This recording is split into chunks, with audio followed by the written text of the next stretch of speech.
साल 1995 का जून महीना था।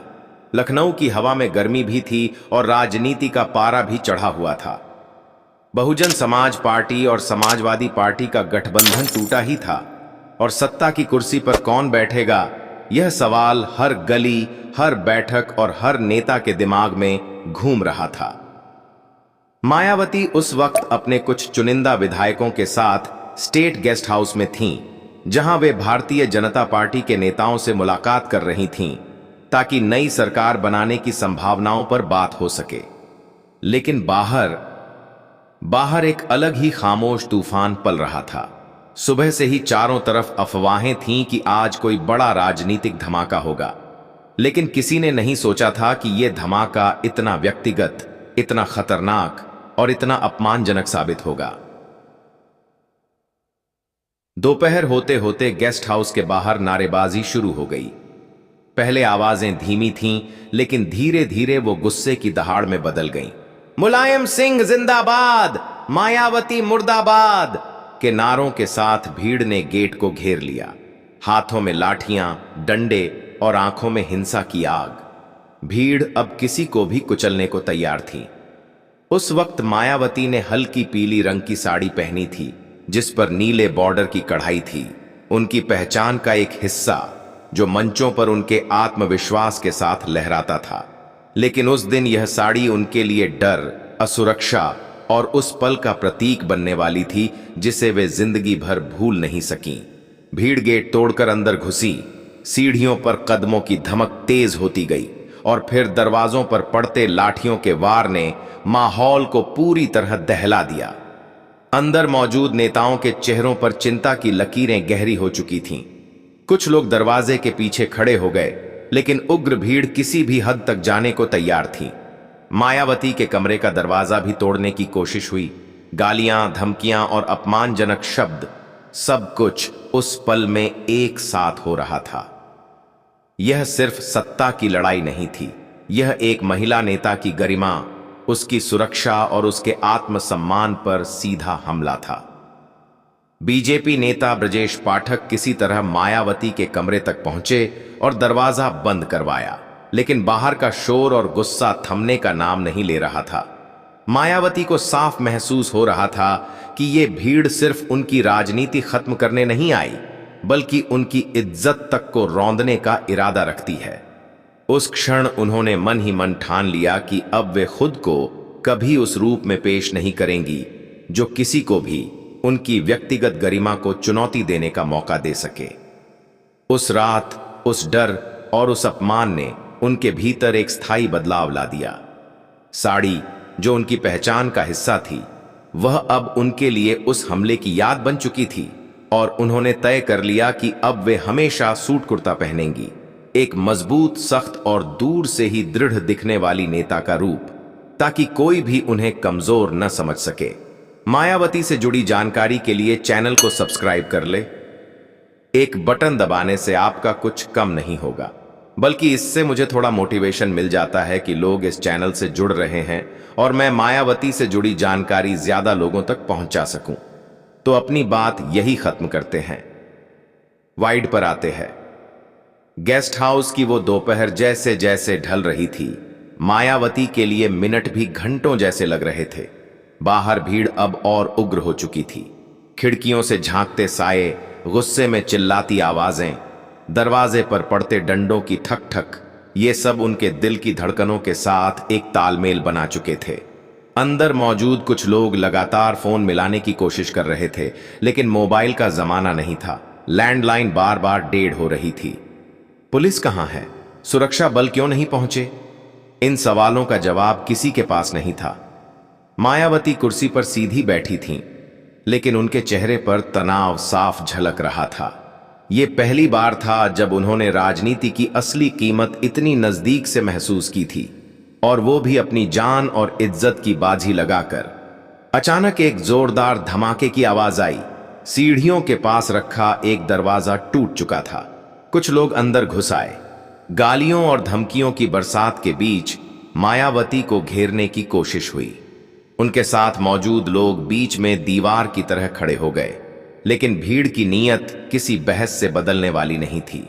उस वक्त एक एक सेकंड ऐसा लग रहा था जैसे कोई धारदार चाकू हवा को चीरते हुए उनके बेहद करीब आ रहा हो। उन्हें लगा शायद अब ये आखिरी पल है, लेकिन तभी बीजेपी के ब्रजेश पाठक और उनके कुछ साथियों ने आगे बढ़कर रास्ता रोका। मायावती को एक छोटे से कमरे में ले जाकर दरवाजा अंदर से बंद कर दिया। कमरे के कोने में एक पुरानी लकड़ी की अलमारी थी। उसके पीछे उन्होंने खुद को और छिपा लिया ताकि किसी भी हालत में अगर दरवाजा टूटे तो भी एक पल का मौका मिल सके भागने का। भीड़ की आवाजें अंदर तक गूंज रही थीं। सत्ता चाहिए तो मायावती को हटाओ, आज सबक सिखा देंगे। यह सिर्फ राजनीतिक नाराजगी नहीं थी, यह सीधा निजी अपमान में बदल चुका था। मायावती को लगा अगर वो उस समय साड़ी में बाहर दिख गईं तो भीड़ शायद उनके कपड़ों को भी हथियार बना दे। उनका दिल तेजी से धड़क रहा था, लेकिन आंखों में एक ठंडा संकल्प जम चुका था। उन्हें अब साफ समझ आ गया था, राजनीति में औरत को सिर्फ जीतने के लिए नहीं, बचने के लिए भी लगातार तैयार रहना पड़ता है। करीब 4 घंटे तक ये घेराबंदी चली। शाम ढलते ढलते पुलिस बल आखिरकार पहुंचा और भीड़ को पीछे धकेला गया। जब दरवाजा खुला, मायावती बाहर निकली, लेकिन उनकी चाल में कोई घबराहट नहीं थी। बस आंखों में एक ऐसा ठंडा और स्थिर भाव था जिसे देखकर कोई भी समझ सकता था कि इस महिला ने अभी अभी मौत और अपमान दोनों के बेहद करीब से होकर कदम बढ़ाया है। उस रात होटल में लौटते समय उन्होंने अपने मन में एक वादा किया, अब साड़ी नहीं, अब कोई ऐसा पहनावा नहीं जो उन्हें व्यक्तिगत स्तर पर निशाना बनाने का आसान जरिया दे। अब से उनकी पहचान सिर्फ और सिर्फ एक ताकतवर नेता के रूप में होगी, जिसे दूर से देखकर ही लोग सोचें। इससे उलझना मतलब राजनीतिक आत्महत्या करना। गेस्ट हाउस की उस डरावनी शाम के बाद मायावती के जीवन में एक नया अध्याय शुरू हो गया था। बाहर की दुनिया में यह घटना एक बड़ी राजनीतिक खबर बन गई थी, जिसने न सिर्फ उत्तर प्रदेश की सियासत को हिला दिया, बल्कि महिलाओं की राजनीति में भी एक अलग मिसाल कायम की। मीडिया ने इस घटना को बड़े पैमाने पर कवर किया, पर हर किसी का नजरिया अलग था। कुछ ने इसे राजनीति की स्याही में दर्ज एक सच्चाई माना, तो कुछ ने इसे बस एक मामूली झगड़ा बताया। लेकिन मायावती के लिए यह एक अंत नहीं, बल्कि एक नई शुरुआत थी। उनके पहनावे में बदलाव सबसे पहले लोगों की नजरों में आया। जिस नेता को लोग साड़ी में देखते थे, जो भारत की परंपरा और संस्कृति की एक जीवंत मिसाल थी, वह अब सलवार कमीज और सूट में नजर आने लगी। यह बदलाव सिर्फ कपड़ों का नहीं था, बल्कि एक राजनीतिक बयान था। उनका नया लुक सत्ता की एक मजबूत और संघर्षशील महिला का था, जो हर चुनौती का सामना कर सकती है। समर्थक इसे उनके आत्मविश्वास और दृढ़ता की निशानी मानने लगे। मीडिया में उनकी छवि पर इस बदलाव के कई विश्लेषण सामने आए। कुछ ने इसे उनकी मजबूती और आजादी की पहचान बताया, तो कुछ ने इसे राजनीति की रणनीति माना। कई बार सवाल उठाए गए कि क्या इस पहनावे से मायावती अपनी जनता से दूर तो नहीं हो रही? लेकिन खुद मायावती ने कभी इस मुद्दे पर ज्यादा बात नहीं की। उनके लिए यह बदलाव केवल एक जरूरी कदम था, जो उन्हें राजनीति के कड़े माहौल में सुरक्षित और मजबूत बनाता था। इसके साथ ही उनके राजनीतिक बयानों और भाषणों में भी एक नई तीव्रता आ गई। वे अधिक निर्णायक, प्रबल और स्पष्ट हो गईं। विपक्षियों के लिए यह संकेत था कि मायावती अब पुरानी मायावती नहीं रहीं। वे और अधिक सशक्त, तैयार और योजनाबद्ध तरीके से राजनीति में कदम रख रही थीं। उनका संघर्ष केवल सत्ता की चाह तक सीमित नहीं था, बल्कि दलितों और हाशिए पर रहे वर्गों के अधिकारों की लड़ाई बन गई थी। उनका यह परिवर्तन उनके समर्थकों को भी प्रेरित करता था। उनके लिए मायावती अब केवल एक नेता नहीं, बल्कि एक प्रतीक थीं, जो समाज की पुरानी सोच और भेदभाव के खिलाफ एक नई उम्मीद लेकर आई थीं। इस नई पहचान ने बीएसपी को भी राजनीतिक रूप से मजबूत किया, जिससे पार्टी के प्रदर्शन में सुधार देखने को मिला। उस बदलाव के बाद मायावती की राजनीतिक चालों में नई जान आ गई थी। उन्होंने साड़ी छोड़कर सलवार कुर्ता अपनाने के साथ ही अपनी रणनीतियों को और भी ज्यादा सशक्त और सुनियोजित बना लिया था। 1996 के विधानसभा चुनाव उनके लिए एक महत्वपूर्ण मोड़ साबित होने वाले थे। उस चुनाव में उन्होंने न केवल अपने गठबंधन की मजबूती पर ध्यान दिया, बल्कि अपनी पार्टी के वोट बैंक को भी बड़े पैमाने पर मजबूत किया। बड़ी राजनीतिक पार्टियां, खासकर समाजवादी पार्टी और भारतीय जनता पार्टी, मायावती की बढ़ती ताकत से घबराने लगी थीं। उनके बदले हुए लुक के साथ साथ उनके तेवर और भाषणों की धार भी अब और तेज हो चुकी थी। वे मैदान में उतरे तो सिर्फ चुनाव लड़ने नहीं, बल्कि अपने वोटरों के दिलों में एक नई उम्मीद जगाने। उन्होंने दलित, पिछड़े और अन्य हाशिए पर पड़े वर्गों के लिए अपनी राजनीतिक लड़ाई को और प्रबल किया। उनका यह नया राजनीतिक चेहरा न केवल उनके समर्थकों में ऊर्जा भर रहा था, बल्कि विपक्ष के लिए भी एक चेतावनी बन चुका था। कई बार विरोधी नेताओं ने उनकी इस बदलाव को लेकर आलोचना की, लेकिन मायावती ने इसे पूरी निडरता से झेला और अपने मकसद के प्रति अडिग रहीं। उनका मानना था कि राजनीति में बाहरी स्वरूप की तुलना में फैसलों और कार्यों की अहमियत ज्यादा है। 1991 के चुनावों में बीएसपी ने अपनी स्थिति मजबूत की और मायावती ने अपने समर्थकों को विश्वास दिलाया कि वे उनके लिए एक सशक्त और समर्पित नेता हैं।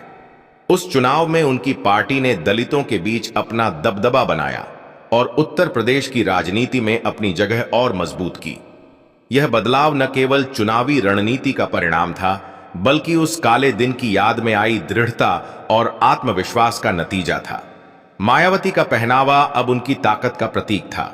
सलवार कुर्ता और सादा लिबास ने उनके व्यक्तित्व में एक खास कड़कपन और स्थिरता भर दी थी, जो उनके राजनीतिक संदेश को और प्रभावशाली बनाता था। इस पहनावे ने यह संदेश दिया कि वे किसी के दबाव में नहीं आएंगी और न ही राजनीति के किसी भी संकट से घबराएंगी। उस समय यूपी की राजनीति में लगातार उठापटक चल रही थी, गठबंधन टूट रहे थे और नए बन रहे थे। मायावती ने इस राजनीतिक उथल पुथल का फायदा उठाते हुए अपनी पार्टी को मजबूत किया और अपने सशक्त नेतृत्व का परिचय दिया। उन्होंने न केवल दलित वर्ग के हितों के लिए आवाज उठाई, बल्कि सभी पिछड़े और वंचित समुदायों को साथ लेकर चलने की नीति अपनाई। उनका पहनावा, जो सलवार कुर्ता था, अब उनकी पहचान बन चुका था। यह उनकी सरलता के साथ साथ सशक्तता का भी प्रतीक था। विरोधी चाहे जो कहें, मायावती ने इस पहनावे के जरिए यह साबित किया कि नेतृत्व की कोई तयशुदा तस्वीर नहीं होती।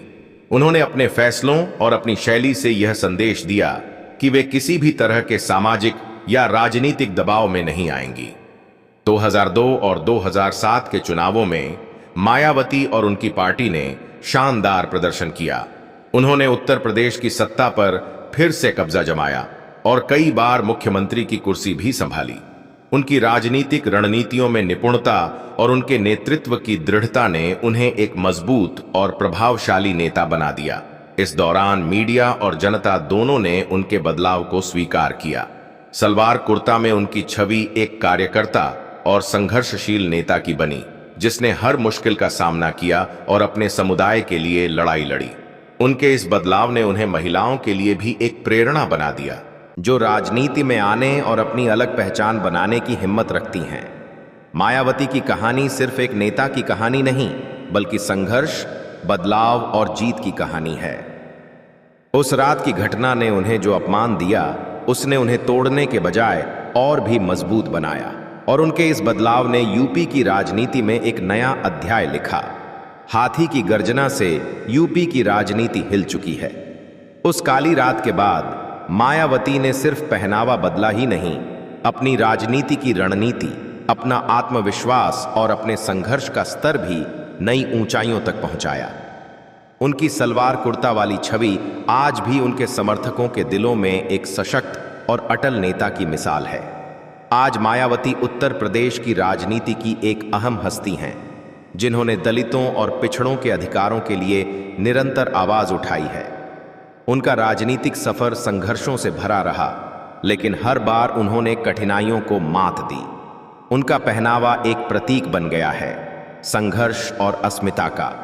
उनकी विरासत सिर्फ राजनीतिक उपलब्धियों तक सीमित नहीं है, बल्कि उन्होंने महिलाओं के लिए भी राजनीति में एक मजबूत जगह बनाई। मायावती ने यह साबित कर दिया कि कोई भी महिला नेता अपने अंदाज से अलग होकर भी अपनी पहचान बना सकती है। उनका बदलाव उनकी मजबूती का परिचायक है, जो आज भी नई पीढ़ी के लिए प्रेरणा का स्रोत है।